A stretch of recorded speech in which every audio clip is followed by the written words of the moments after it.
trabalho apresentado por Bruno Sena de Oliveira e Maria Ariela Leona para a disciplina Farmacognosia 2, com o título de flavonoides. Será agora apresentado. As características gerais dos flavonoides. Eles são compostos heterocíclicos aromáticos oxigenados. Eles frequentemente são encontrados associados a glicosídeos ou na sua forma livre, sendo a glicona ou genina. Estão presentes em diversos vegetais, conferindo-lhes diversas colorações às suas flores, frutos e outras partes da planta, que vão desde o branco até o violeta intenso. Geralmente são localizados em bacúolos das células epidérmicas, de folhas, flores e frutos, e também no mesófilo. Alguns estão dissolvidos na cutícula.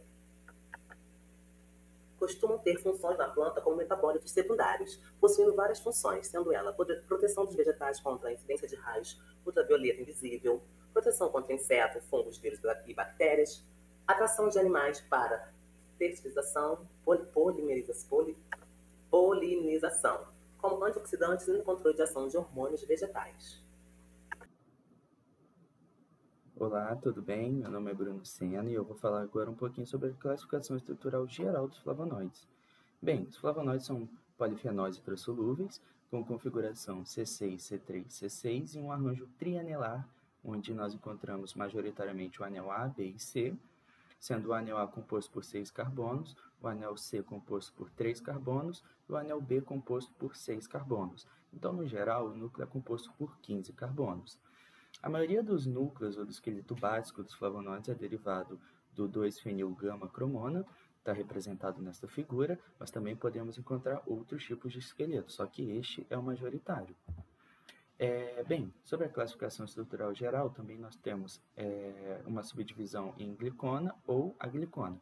As agliconas ou geninas é estritamente o núcleo básico, ou seja, a forma livre do flavonoide, não ligada a nenhum resíduo de açúcar. Como exemplo, aqui eu trago a quercetina. Note que ela só tem um esqueleto básico, com a adição de algumas hidroxilas fenólicas. Já a glicona é o esqueleto básico conjugado a resíduos de açúcar, de modo mono, di ou triglicosilados. Quando os resíduos de açúcar estão ligados a carbonos, nós denominamos C-glicosídeos, que é o caso da orientina. E quando eles estão ligados a oxigênios, geralmente a oxigênios das hidroxilas, eles são denominados O-glicosídeos, que é o caso da diosmina. Bem, vale ressaltar que os O-glicosídeos eles são mais comuns que os C-glicosídeos e, dentre muitos fatores, podemos ressaltar as atividades enzimáticas durante a biossíntese, que vai delimitar a inserção, a ligação com os resíduos de açúcar nas posições respectivas, de acordo com a atividade da enzima. Falando um pouquinho das enzimas, a atividade e o perfil enzimático durante a biossíntese vai determinar a variabilidade estrutural dos flavonoides, também vai, por consequência, determinar a posição e quantidade de hidroxilações, a presença de C ou O metilações e também a presença de metoxilações, que também são bastante encontradas nos flavonoides, ligados ao esqueleto ou ao núcleo central. Então, aqui temos alguns subtipos de flavonoides, o subtipo de flavonoides. Eles podem manter aquele núcleo básico, derivado do 2-fenil-gama-cromona, ou podem ter outros tipos de esqueleto básico, como no caso as auronas, chalconas e neoflavonoides. Mas, no geral, os subtipos de flavonoides vão ser delimitados pela ação, pela atividade e o tipo de enzima durante a rota biosintética, e geralmente eles são caracterizados por isomeria de posições e alterações do núcleo central. Por exemplo, a flavonona ela possui o núcleo padrão do flavonoide, uma configuração quiral S no carbono 2 do anel C, como exemplo, a esperetina e a naringenina. Flavona possui a presença de uma insaturação entre o carbono 2 e o carbono 3 do anel C. A isoflavona é estritamente isômero de posição da flavona, ou seja, o anel B está ligado ao carbono C3. Flavonol ele possui uma hidroxila ligada ao carbono 3 do anel C, então gera um núcleo diferente, que é o núcleo 3-hidroxiflavona. Flavonolol possui hidroxilação na posição C3 e gera o núcleo 3-hidroxiflavona. Então, essas diferentes caracterizações de posições e alterações, tanto do núcleo central como dos substituintes, vai delimitar os subtipos de flavonoides. Vale ressaltar o caso das antocianinas. Elas são caracterizadas por ter ressonância no anel C devido à carga positiva do oxigênio presente nesse anel. Então, o núcleo central é o cátion flavíleo. tá? E nós temos outros, como o isoflavonol, o neoflavonoide, chalcona, catequinas e auronas. Então, são outros tipos e subtipos de flavonoides. Bem, sobre as características físico-químicas dos flavonoides, vale ressaltar que o grau de saturação, a natureza dos substituintes, presentes posições de glicosilações e a presença de hidroxilações vão delimitar a solubilidade, né, em solventes polares ou apolares dos flavonoides. Então, os glicosídeos, eles têm maior grau de polaridade devido à maior presença das hidroxilas nos resíduos de açúcar, que são polióis, né? Então, eles possuem maior solubilidade em água e soluções alcoólicas, solventes muito mais polares. Eles são insolúveis em solventes orgânicos apolares. Já as agliconas, né, que são estritamente aquele núcleo do flavonoide, eles possuem menor grau de polaridade, devido ao menor teor de hidroxilações, pela ausência principalmente dos resíduos de açúcar. Então, por isso, eles têm solubilidade, né, uma boa solubilidade em solventes orgânicos apolares e soluções alcoólicas alcalinas. Então, eles possuem uma solubilidade reduzida em solventes polares, como água, álcool e soluções hidroalcoólicas. Como vamos falar mais futuramente sobre as metodologias laboratoriais para identificação e quantificação, uma das características da glicona ajuda na sua identificação, porque elas formam cristais amarelados após a recristalização. E outra característica também ajuda na identificação, porque alguns subtipos de flavonoides eles podem formar, né, interagir, complexar na presença de íons metálicos, isso gera um precipitado visível. Então, também ajuda nos testes de identificação. Falando um pouquinho mais especificamente, as flavonas e os flavonoides, eles possuem baixa solubilidade em água e alta solubilidade em solventes apolares. Já as flavononas, elas possuem maior solubilidade em água. Então, falando um pouquinho rapidamente sobre as precauções durante uma análise, por exemplo, o aquecimento, né, da sua solução, extrato, etc., pode gerar hidrólise dos glicosídeos. Isso vai interferir no resultado da sua análise, porque o resultado não vai estar relacionado ao seu flavonoide inicial, por exemplo, a maglicona, porque vai ocorrer a degradação estrutural, né? Os resíduos de açúcar vão sofrer hidrólise e o que você vai observar como resultado vai ser a aglicona. Então, tem que tomar cuidado nisso. Porém, a hidrólise alcalino-ácida é bem-vinda se você quiser identificar somente os núcleos aglicona. Falando um pouquinho da biossíntese, os flavonoides têm uma origem biosintética mista, né, derivados da via do ácido chiquímico e da via do ácido malônico. E o subtipo de flavonoide formado, né, como dito, depende das enzimas atuantes na rota biosintética. Por exemplo, as principais enzimas que atuam são a fenilalanina amônio-liase, a 4-CL, a chalcona sintase e a chilbeno sintase. Especificando um pouquinho a via de biossíntese, através da via do ácido chiquímico por ação da fenilalanina amônio-liase e da enzima 4-CL, nós formamos o 4-cumaroil com enzima A. E através da via do ácido malônico, por uma condensação através da reação de Claisen entre uma molécula de acetilcoenzima A e 3 moléculas de malonil-CoA, nós formamos um intermediário. Esse intermediário, eles condensam com o 4-cumaroil com enzima A e formamos a chalcona intermediária. A partir daí temos uma dicotomia. Se essa chalcona intermediária sofrer a ação da chilbeno sintase, nós formamos os chilbenos. Caso ela sofra a ação da chalcona sintase, nós formamos as chalconas. E através de uma reação de Maillard intramolecular nessa chalcona, nós formamos a flavanona. Da flavanona temos uma outra dicotomia. Se ela sofrer a ação de enzimas específicas que vão promover reações de oxirredução, nós podemos formar outras reações, outras classes de flavonoides, como a flavan-3-ol, flavona e o flavonol. Mas, caso contrário, ela sofra a ação de íons metálicos, né, presentes em metaloenzimas, esses íons metálicos vão promover a oxidação da flavanona e vão formar uma espécie radical na molécula, né, na molécula do flavonoide. Isso vai gerar uma reação radicalar intramolecular. Essas reações são caracterizadas, né, dentre as muitas consequências, na formação de isômeros. E neste caso, vamos formar um isômero, que são as isoflavonas, isômero de posição. Bem, como os flavonoides eles são metabólitos secundários, vale ressaltar alguns fatores que influenciam, alteram a produção, né, e o teor dos flavonoides, que vão alterar um pouco a biossíntese dos flavonoides. Podemos citar os fatores mecânicos, como danos, injúrias e compressões na planta, né, na matriz vegetal, fatores químicos, como disponibilidade nutricional, toxicantes de predadores, poluentes e pesticidas, fatores físicos, como temperatura, umidade, teor de água disponível, radiação ultravioleta incidente e altitude. E alguns outros fatores, como sazonalidade, idade e desenvolvimento da planta. Tudo isso vai alterar, vai influenciar a produção e biossíntese dos flavonoides, influenciando o seu teor após a extração da matriz vegetal. E nessa imagem eu queria ressaltar rapidamente de onde derivam, né, cada anel do flavonoide, do esqueleto básico.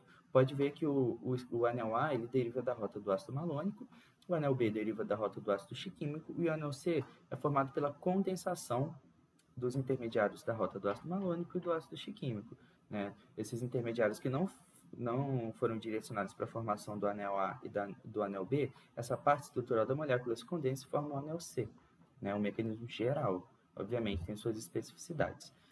Falando pela atividade farmacológica e biológica, eles são conhecidos por seus efeitos anti-inflamatórios, antioxidantes, antialérgicos, vasoprotetores, venotônicos, antivirais, antitumorais, diminuem a fragilidade capilar e aumentam a resistência e atividade hormonal. Além disso, sendo as isoflavonas responsáveis por diminuir a osteoporose, a incidência de osteoporose. E dentre as suas atividades biológicas, vamos falar de algumas plantas que possuem flavonoides e suas funções biológicas, como as folhas de ginkgo biloba. Elas possuem flavonoides e terpenos, sendo sua fórmula, né, de utilização farmacêutica a obtenção através de um extrato hidroacetônico. Elas costumam ser indicadas com insuficiência cerebral em idosos, sendo o extrato recomendado na dose diária de 120 a 160 mg, divididos em 3 doses, onde o tratamento pode perdurar por um período de 4 a 6 semanas, sendo recomendado para a obtenção dos resultados. Temos também as flores de Calendula officinalis. Essas flores possuem saponinas, óleos essenciais, compostos triterpênicos e flavonoides, sendo usada para dismenorreia, regularizão do ciclo menstrual e episódios dolorosos. Como dito anterior, né, dentre as funções de flavonoides, tem a função de mimetizar ações relacionadas aos hormônios, né, sendo usado extremamente para contusões, queimaduras, frieiras, né, sendo usados externamente também. Também temos o maracujá, a passiflora incarnata, que possui ácidos fenólicos, cumarinas, fitosteróis, maltol, glicosídeos, alcaloides indólicos e numerosos flavonoides, como a bitexina, sendo comumente utilizada, né, para sedação, né, temos um medicamento fitoterápico. Suas substâncias, elas majoritariamente, elas têm ação nos receptores GABAérgicos e benzodiazepínicos, sendo suas preparações por via oral administradas como tranquilizantes. Aqui nós possuímos outros exemplos de plantas, de vegetais responsáveis, né, por ações farmacológicas e biológicas do nosso corpo que possuem flavonoides, como a soja, que possui fitosteróis, né, sendo utilizado para sintomas vasomotores, atrofia vaginal, osteoporose e ação imunossupressora. Até estavam se dizendo que sucos com derivados de soja estavam causando femininização, né, em pessoas do sexo masculino. Nós também temos o alho, né, que tem atividade antiplaquetária, e nós também temos o mulungu, com atividade anti-inflamatória, inibição da enzima fosfolipase, né, com isso diminuindo a ação sobre esta enzima e a conversão de mediadores anti-inflamatórios, né, redução de edema e infiltrado de macrófagos também. E aqui nós trazemos para vocês um estudo que fala sobre o chocolate, né, que possui cacau, né, que o cacau também ele é rico em flavonoides, e já li também em artigos que civilizações que utilizavam alimentos com mais de 50% de cacau, elas não tinham problemas de depressão, mesmo que elas consumissem alta ingestão de sal, devido às atividades, né, dos flavonoides, que eles aumentam a modulação parasimpática e variabilidade da frequência cardíaca em indivíduos saudáveis. Eles também são vasodilatadores, né, com isso fazendo com que, mesmo que a pessoa tenha uma alta ingestão de sais, isso não vai aumentar a pressão porque os seus vasos vão estar dilatados. A conclusão que esse estudo teve, que a importância dos resultados apresentados é na magnitude da resposta provocada por uma única dose de cacau, provocou aumento da modulação parasimpática, e isso afetou a frequência cardíaca no coração. Sendo combinados, pode aumentar a esperança de pessoas com esperança de vida, pela redução da gravidade da frequência cardíaca, está associada a doenças cardiovasculares e maior mortalidade. Sendo assim, o cacau sendo muito importante para a prevenção de doenças cardiovasculares, por seus efeitos vasodilatadores, né, e sobre a frequência do coração, de certa forma diminuindo. A atividade farmacológica e biológica das flavonoides agora tratando-se sobre a farmacocinética, onde a sua absorção ocorre pelo trato gastrointestinal através do encapsulamento por micelas biliares, com posterior liberação das agliconas pelas enzimas glicosidadas de bactérias intestinais. né? Elas costumam ser detectadas no plasma, pois se ligam altamente às proteínas plasmáticas, e sua entrada é direta para o sistema portal, com conversão direta em metabólitos sulfatados e conjugação com ácido glucurônico, assim facilitando a sua eliminação. Aqui podemos ver um exemplo, um estudo de análise farmacocinética e toxicológica in sílico para derivados de flavonas, né, sendo esses compostos flavonoides. E uma análise in sílico quer dizer que foi uma análise computacional. Então, eles observaram que os análogos apresentaram elevada taxa de absorção intestinal, não atravessando a barreira hematocefálica, como dito anteriormente, sendo sua absorção, né, sendo pelo trato gastrointestinal.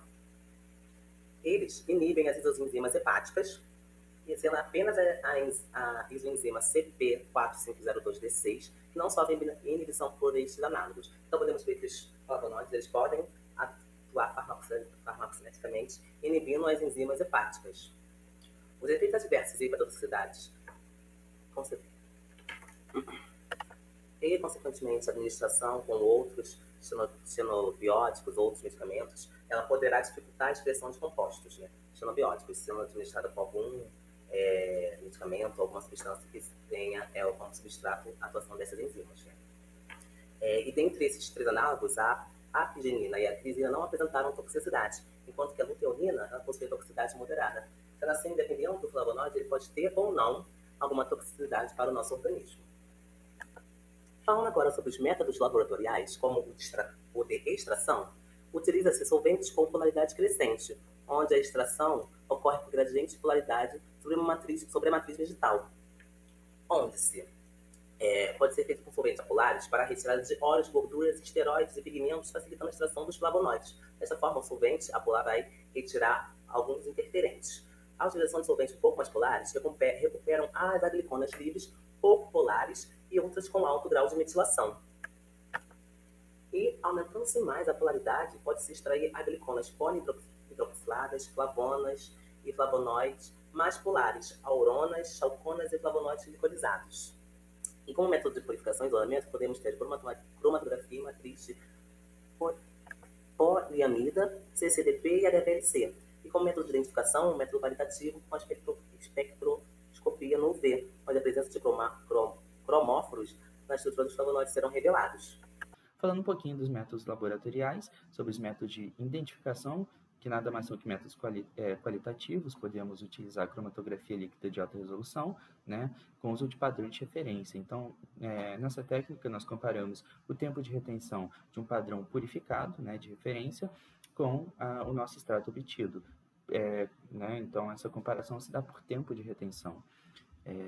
Podemos usar a CCDA, que é a cromatografia em camada delgada analítica, com uso de padrão de referência também, né, em comparação com o nosso extrato obtido, e a comparação, neste caso, é por fator de retenção. Em todos esses casos, é importante trabalhar com extratos purificados, para não ter nenhuma interferência na análise. Já no doseamento, são métodos quantitativos, já é um processo mais complexo por dois fatores. Primeiro, que é a dificuldade no isolamento dos flavonoides da matriz vegetal, e depois, como já dito, a influência de fatores intrínsecos e extrínsecos durante a biossíntese, vai gerar, né, alta variabilidade de teor na matriz vegetal. Mas caso este método ocorra de modo ideal, nós podemos usar o HPLC ou a titulometria por complexação com íons metálicos, já que vimos que alguns flavonoides podem se complexar com íons metálicos, então podemos fazer essa análise titulométrica. E aqui alguns ensaios cromáticos, são vários exemplos, mas no geral eles seguem um mecanismo de identificação qualitativa genérica dos flavonoides. E aqui eu trago a reação de Shinoda, né, que é um exemplo, o uso de solução alcoólica ácida com HCl concentrado e magnésio metálico. Então vai gerar três principais colorações resultantes: a avermelhada, que é um indicativo de flavononas, a laranjada, que é um indicativo de flavonas, e azulado, que é um indicativo de antocianidinas. As reações com cloreto de alumínio, a adição de cloreto de alumínio a 5% em tiras de papel filtro, contendo seu extrato alcoólico obtido. Como se dá esse mecanismo? O cátion, alumínio 3+, ele se complexa com hidroxilas dos flavonoides. Isso vai gerar uma intensificação da fluorescência sob a luz ultravioleta, com consequente alteração colorimétrica para um verde amarelado. A reação com hidróxido de sódio, ela se dá pela ionização integral, ou seja, todas as hidroxilas do flavonoide elas são ionizadas. Isso gera uma cor amarelada e um desvio batocrômico e efeito hipercrômico observado no espectro ultravioleta. A reação de Talbot, é uma reação do flavonoide com ácido bórico e ácido oxálico, e ela gera uma fluorescência amarelo esverdeado. A reação com cloreto férrico, ela se dá pela complexação do cátion ferro com hidroxilas fenólicas do flavonoide e gera uma formação de um precipitado azul escuro, visivelmente observável. A reação de Peel é uma reação do flavonoide com zinco metálico e gotas de ácido clorídrico, e ela se caracteriza por um desenvolvimento lento de uma coloração avermelhada. Bem, falando um pouquinho sobre novidades de ação e atividades dos flavonoides, aqui um pouco sobre a minha pesquisa na universidade. Então, nós conseguimos elucidar a atividade antiagásica de flavononas contra formas amastigotas de Trypanosoma cruzi. Neste caso foi a estrobopinina e a criptostrombina, e elas conseguiram interagir e inibir de modo não covalente a enzima gliceraldeído 3-fosfato desidrogenase de Trypanosoma cruzi, principalmente das formas amastigotas, que são muito pouco suscetíveis à ação farmacológica, mas elas conseguiram fazer essa inibição e obter um IC50 muito promissor, na ordem de 21 micromolar, em comparação ao besonidazol, que tem 1,5 micromolar, para um produto natural. Isso é uma boa atividade, uma ótima atividade. E elas obtiveram pouca toxicidade para as células humanas, né, e a gente observou isso em testes LLC com a linhagem MK2. Então, elas são bem seletivas, elas foram estudadas por docagem molecular e suas estruturas já foram elucidadas por espectrometria de massas. Então, né, já é uma novidade, né, uma atividade antiagásica para flavonoides e muito bem evidenciada e caracterizada. E aqui estão algumas outras plantas, né, que possuem flavonoides com perspectiva de uso futuro em fitocosméticos pelas propriedades demonstradas. Né? Eu trouxe aqui 2 exemplos, né, mas existem outros exemplos também, como aqui o faveiro, que ele possui flavonoides como a rutina e a quercetina. Elas poderão ser utilizadas na insuficiência venorímica crônica e na fragilidade venosa. Aqui também temos a carqueja, que através de seus óleos essenciais, taninos e flavonoides, poderá ser utilizada para problemas de fígado e vesícula biliar, problema digestivo, úlceras, gastrite, má digestão e diuréticos. Dessa forma, vendo que os flavonoides e plantas que o constituem, elas podem ser utilizadas em outras propriedades, para outras enfermidades, desde que sejam estudados seus efeitos e sejam feitos testes. E aqui, por exemplo, vem um próximo slide que fala sobre uma formulação de gel pós-barba cicatrizante através da utilização de material vegetal que possuem flavonoides que terão as atividades aqui indicadas na tabela. São utilizados, né, outros insumos farmacêuticos, outros produtos farmacêuticos, né, ingredientes para a formulação, né, como carbômero, o polipropilenglicol, né, com diversas funções farmacêuticas, como dispersão, desmectante, e a latoína como cicatrizante, mentol como refrescante, assim vai, né. E tem utilizado aqui o extrato vegetal de calêndula como um anti-irritante e um extrato também de camomila como antisséptico, o óleo essencial de camomila como antisséptico. E aqui também vemos a utilização de outras plantas com propriedades farmacológicas nesta formulação, através do conhecimento dos seus produtos vegetais, dos seus compostos vegetais, como os flavonoides, que são os seus compostos secundários. E aqui nós vemos nossas referências e agradecemos a atenção.